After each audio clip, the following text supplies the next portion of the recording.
Kakos Industries is ad-free. To help keep it that way, please visit kakosindustries.com/Patreon, that's Patreon, and consider a pledge of $1 or more a month.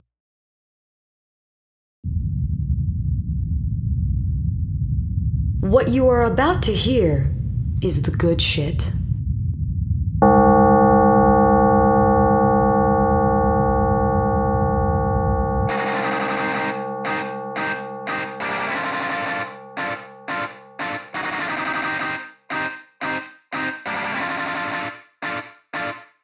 Hello and welcome to the Kakos Industries corporate shareholder announcements. At Kakos Industries, we help all living things to dive in deep, find their darkest part, and use that to inspire every action they take.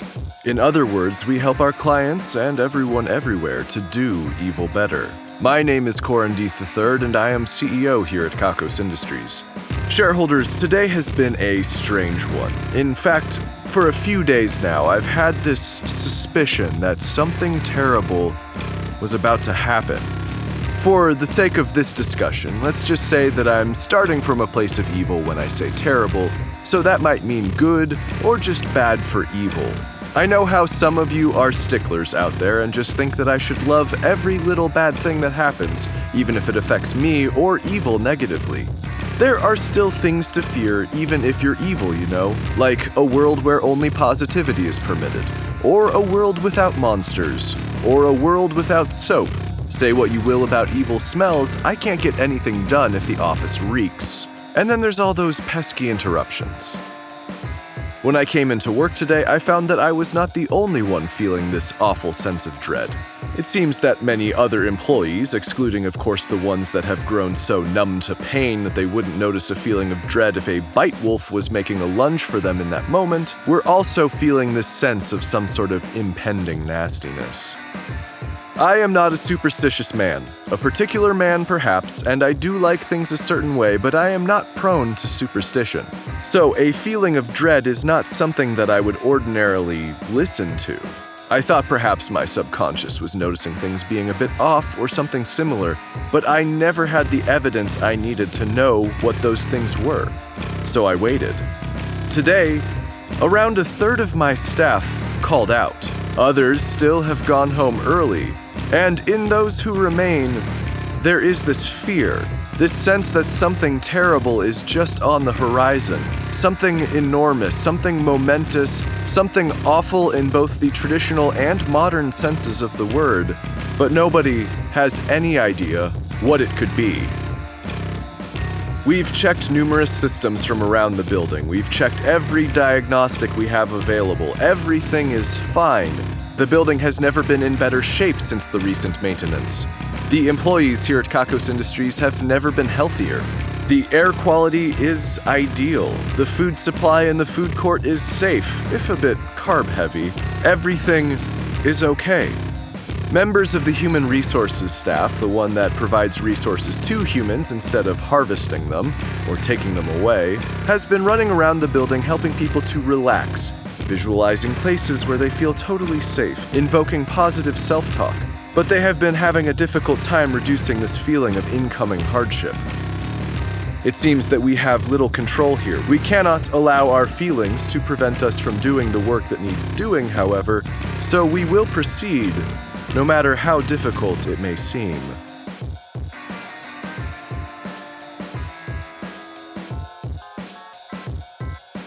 Today's broadcast is coming to you from that really bad stubbed toe you just gave yourself. This is a new and interesting technology we've been working on. It expands on our existing bone conduction technology and improves it to be deployed strategically.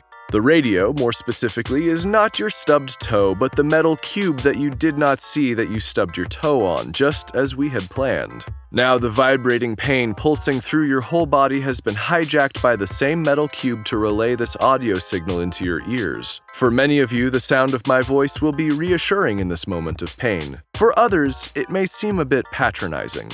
It is, in reality, both. Certainly, I know the pain of a stubbed toe, but I am not experiencing it right now, so I can choose to feel Schadenfreude. Schadenfreude and the unsettling feeling that something just unimaginably bad is about to happen in the world of evil. That's Beside the point for right now. This radio comes from a collaboration between our division of Ouchie and Kick 'em While They're Down Entertainment. Do not worry if you are currently on the ground for any reason, whether that be from collapsing due to the pain or if you just prefer being on the floor. There is no kick coming. The kick is my cavalier attitude.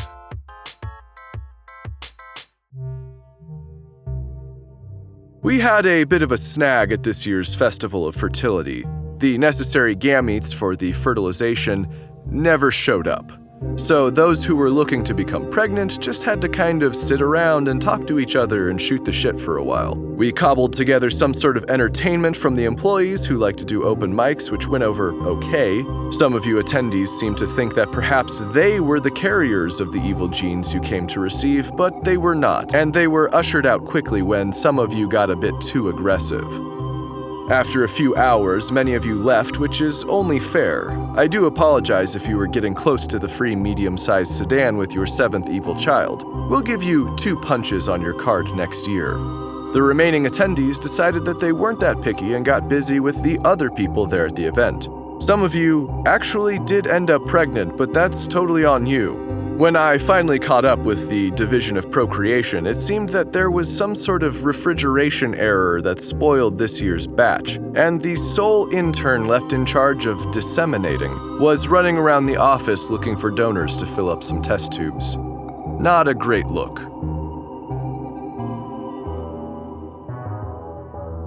The Festival of Somnambulation was also a huge success. I am so proud of most of you for doing the necessary stretches. Now, I know some of you had been filled with fear for days before the event, wondering what these stretches were for. You had nothing to be afraid of. Unless your fear is being dressed up in spandex before being filmed doing aerobics techniques for our upcoming set of exercise videos. We played music and you moved your bodies, so it could technically be considered a party. And that's the technicality we're banking on. You did have fun, I will let you know. Except for those of you who did not sufficiently prepare. You may find yourselves now exceedingly sore and overextended. Ouch. But we did warn you. Next time, do the stretches. And I do hope you like how you look in our upcoming videos. And before you accuse us of making you sign a release or anything like that while you were asleep, we didn't. You actually agreed to all of this when you became a shareholder. It's an obscure clause for sure, but you did press accept on the end-user license agreement.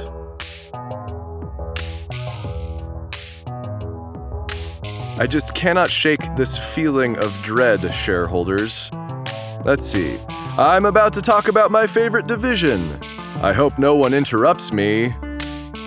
The division of incredibly boring things did something incredibly boring. There's something inexplicably terrible going on here at Kakos Industries. I sure hope no one interrupts me to take credit. Fuck. I suppose I may not be interrupted today. This is just a horrible feeling. It's like having the mouth sweats but being unable to throw up.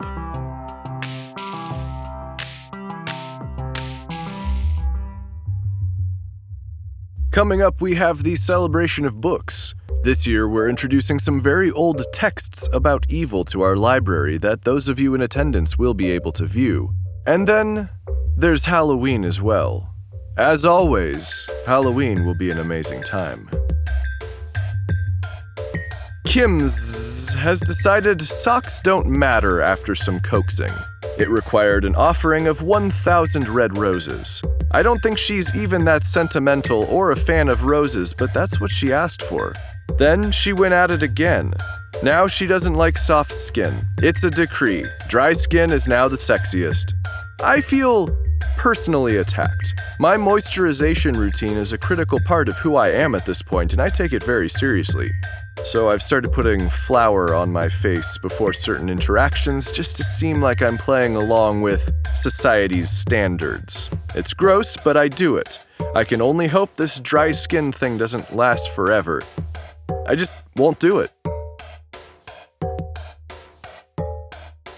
The Tabithas all went home a little while ago, all 3 of them. The one who actually does work for me is still here going just fine, but the other 3 left. It was the dread. And before they left, I noticed that they all seemed to have moisturized skin. Usually that would be a positive, but now it bothers me. Why do they go against the cult of oh-ah so much? Is this some reverse psychology thing? I'm not sure I will ever trust them fully. All the same, their flat-out rejection of these standards is concerning. Are they not playing by the same rules as the rest of us? I have flour on my face and I feel stupid.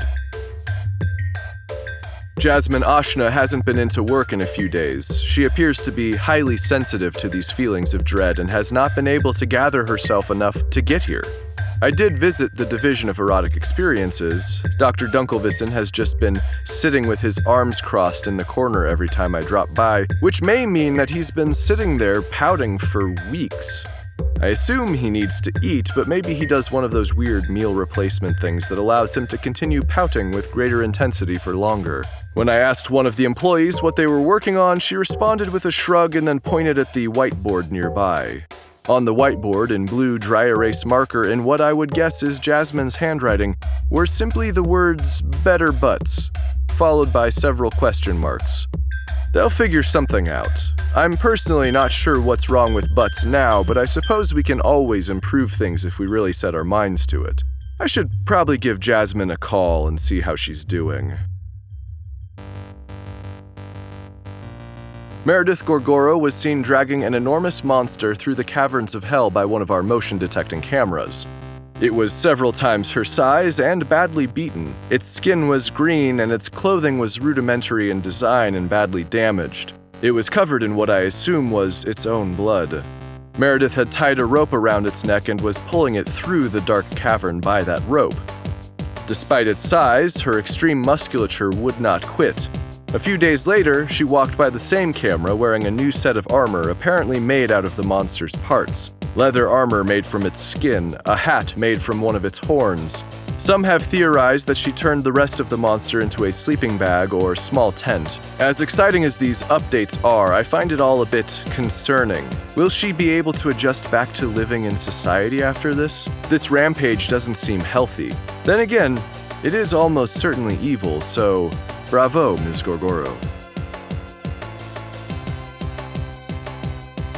The trust-building exercises I've been doing with Soundman Steven have been moving along slowly. It seems that neither one of us is having an easy time with this feeling of dread, and it's been making the trust exercises harder. I hope whatever terrible thing it is happens before our ropes course next week. We need to be a team again, and we need that beautiful new dick standing tall and proud. The division of figuring out what all these keys go to has launched a missile. It was one of those situations where two people had to turn keys simultaneously, and two of their employees just happened to try two different keys at the same time. Apparently, there has been a silo in the industrial lawn for a while, and we all just forgot about it. We've unfortunately lost track of that missile. It went off our radar, and now we have no idea where it is. It hasn't landed yet. For all we know, it went straight up and has been falling ever since. It may land directly on us, except that it's been too long for that to be the case. Still, this dread makes a lot of things seem possible. Our best guess is that the missile burned up in the atmosphere, or it is just orbiting the Earth in space now, or it's taking a really roundabout path to getting wherever it's going.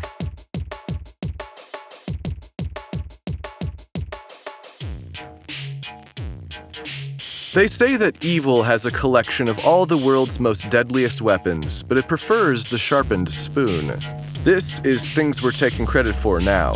Today we're taking credit for the letter X, the letter C, and the horrible mess of spelling and historical artifact that is English. If you happen to disagree that we at Kakos Industries are responsible for these things, then you will soon find yourself struggling to spell even the most simple words. Please be careful. Moodie Bleu has won today's Ruin a Life drawing. As a result, the life of Moodie's nemesis will be ruined. Said nemesis is listed here as Oleg. We gave the wheel of misery a good push, and it spun for some time, generating enough electricity to turn on a dim light bulb for a few seconds. Then it arrived at the space for texture problems. From this day forward, O-leg will now have 70% more difficulty with strange textures in fabric, food, and other things that need touching. As you can imagine, this will be a serious problem in O-leg's life, making new and interesting food completely unpalatable, and only the oldest sheets in the closet comfortable for sleeping on. For evil measure, Moodie Bleu will find texture to be 20% less interesting. There's still plenty of spice to life without texture. Congratulations on the win, and best of luck.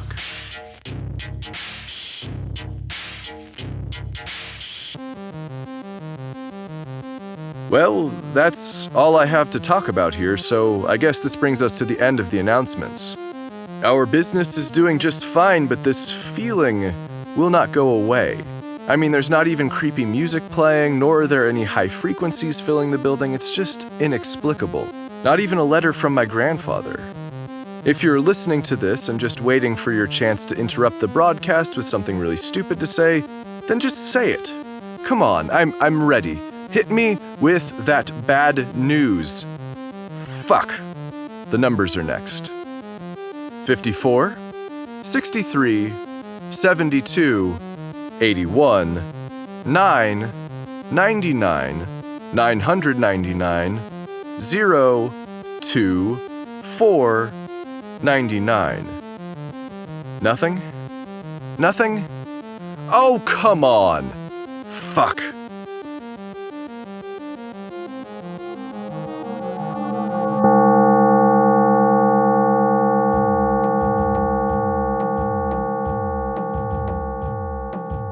Kakos Industries is written and produced by Conrad Mishuk, who is also the voice of Corin Deeth and the composer of the music. The introduction is read by Kim Aiello, and the credits are read by Kelsey Kemmer. The end-all be-all of be-all end-alls.